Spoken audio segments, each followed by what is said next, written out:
দুনিয়াতে উলঙ্গ আইসি এই সাদা কাপড়টার জন্য, এই সাদা কাপড়টার জন্য আইসি দুনিয়াতে। পুরুষ মানুষ ঢাকার দরকার নাই, সাদা কাফন দেখলে অন্তরের মধ্যে কি আসে, হয়, আর সেটা মনে রাখবেন, পুরুষের ঢাকার দরকার নাই, মহিলাদেরকে এভাবে উপর দিয়ে ঢেকে দিতে হয়। মরণের হারে জীবিত থাকতে দরকার নাই, কি কন? আমার মেয়ে, আমার স্ত্রী, আমার বোন, আমার মা বেপরদায় চলে, আমরা হইলাম দায়ুস। ওই পুরুষ দায়ুস যে তার স্ত্রী সন্তানকে পর্দা করায় না। আপনি থাকতে আপনার স্ত্রী কিভাবে ফেরিয়ালার সামনে যায় আলু খাইস কিনে, আপনি দেশে থাকতে, আপনি এলাকা থাকতে আপনার স্ত্রী কিভাবে মার্কেটিং করে যায়, এভাবে বাজার সদাই করে। আপনি পুরুষ কেন পর্দার ব্যাপারে সচেতন নয়? আপনার উপযুক্ত মেয়ে ওড়না ছাড়া ঘর থেকে বের হয় কিভাবে?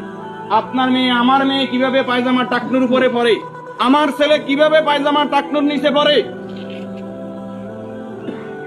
আমার টাকা দিয়ে আমার ছেলে সিগারেট খায়, আমার টাকা দিয়ে, আমার টাকার এমবি খরচ করে আমার ছেলে মেয়ে ঘরের মধ্যে গান বাজনা করে। আপনি পুরুষ উদাসীন, আপনার খবর নাই। খোদার কসম, দায়ুস ওই পুরুষ যে পুরুষ তার পরিবারকে দিন শিক্ষা দেয় না, কোরআন শিক্ষা দেয় না, পর্দার কথা বলে না, আর দায়ুস জাহান্নামে যাবে। এই দুনিয়াতে আসছে সাদা কাপড়টার জন্য, শুধু এই সাদা কাপড়টা অ্যারেস্ট করার জন্য। কিন্তু এই সাদা কাপড়টাও নিজের টাকায় কিনা হয়, নিজের টাকায় কিনা হয়। কেউ না কেউ, আমরা অনেক সময় শুনছি যে 3.5 হাতের মালিক ছাড়া আমি ন, আমি নিজে 8-10টা কবর এইভাবে দিছি যে উনি যে জায়গা দেখাই গেছে এই জায়গায় কবর দিন, আর জায়গা দিন আমাদের বাড়িতে। কথা কি বুঝতে পারছেন? উনি যে জায়গা দেখাই গেছে ওই জায়গায় দিতে পারি নাই বিভিন্ন কারণে। ওই জায়গার মধ্যে হয়তো পুরান কবর পড়ছে, অথবা ওই জায়গার মধ্যে খাদ গর্ত বেশি, পানি হয়ে গেছে।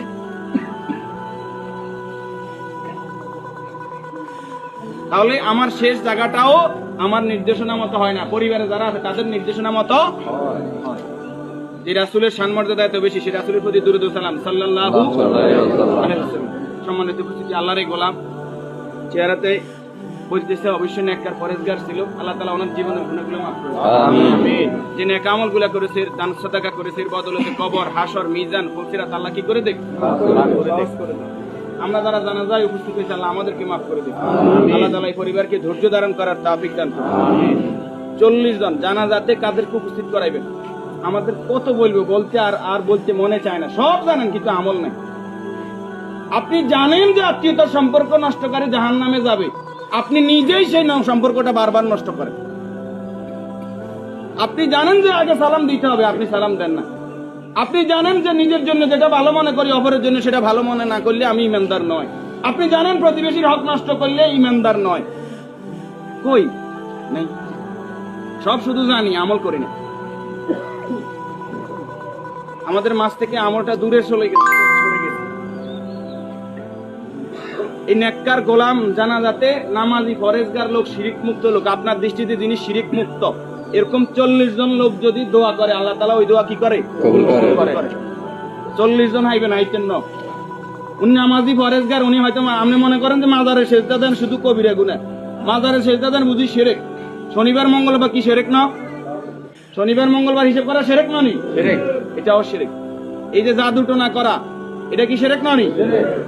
গণকের কাছে যাওয়া, বান্দর গনাইতে যায়, মানুষ গনাইতে যায়, চুরি করছে কে, আনা চাইতে যায়, এগুলো সবগুলো কি বড় শিরক। যেটা জনগণ সকল ক্ষমতার উৎস, ঠিক ননি?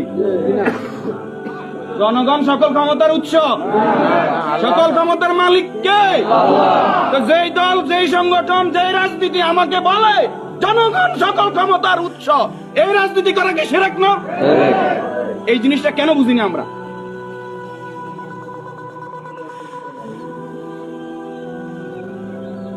আপনি মুখে বললেন জনগণ সকল ক্ষমতার উৎস, অন্তরে আপনি বলবেন যে হ্যাঁ আল্লাহ সকল ক্ষমতার উৎস, এটা তো আল্লাহ মানে না। মুখে যেটা বলতে হবে অন্তরে এক থাকতে হবে।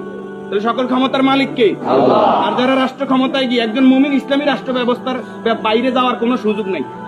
যদি আওয়ামী লীগ আবার তওবা ইস্তেগফার করি আই কয় যে আমরা আল্লাহর আইন অনুযায়ী রাষ্ট্র চালাইম, আমরা কইম আলহামদুলিল্লাহ। বিএনপি যদি কালকে বলে যে আমরা রাষ্ট্র চালাইম আল্লাহর আইন অনুযায়ী, কোরআনের আইন দিয়ে রাষ্ট্র চলবে, সৎ নামাজি ফরেজগার লোকরা চেয়ারম্যান মেম্বার হইব, তাকওয়াবান হইব, আমরা বিএনপির সাথে আছি, বিএনপি কে ভোট দেব। যদি জামাত ইসলামী বলে আমরা আল্লাহর আইন দিয়ে রাষ্ট্র চালাইবো, কোরআন চালাইবো, দেশ তাকওয়ার ভিত্তিতে চলবে, রাসূল যেভাবে চালাইবে আমরা তাদেরকে ভোট দিব। যদি চরমরাই বলে তাদেরকে ভোট দিব। আমাদের ব্যক্তিগত কারো কোনো আরস নাই। আমরা এই জমিনে আল্লাহর, এই জমিনে আইন চলবে কার? আল্লাহ। এবার যেই আসুক এই তকমা নিয়ে আমরা তাদের সাথে আছি। রাজি আছেন? ইনশাআল্লাহ। আল্লাহ তাআলা আমাদেরকে কবুল করুন। আমিন। উপস্থিতি এই মুহূর্তে